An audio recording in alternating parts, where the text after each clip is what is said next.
Trump shfrytëzoi krizën e naftës dhe hap shpimet në brigjet e Kalifornisë me urdhër ekzekutiv, duke shfrytzuar momentin e luftës në lindjen e mesme dhe rritjen e fortë të çmimeve të naftës në tregjet globale.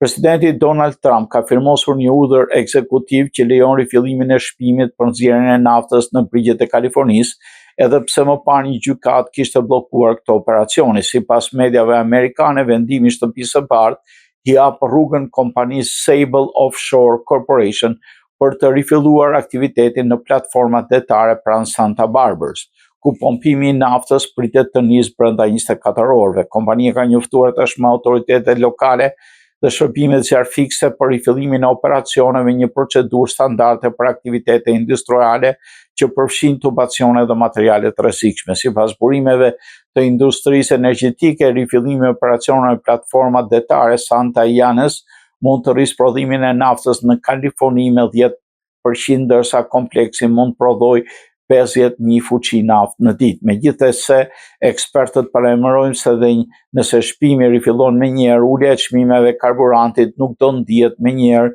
nga konsumatorët, pasi nafta duhet përpunohet dhe të hyjë në zinxhirin e furnizimit. Platforma dhe tubacioni i Santa Ynez ishin mbyllur që nga viti 2015 pas një rrjedhje të madhe nafte që derdhi mira fuqi në Oqeanin Paqësor.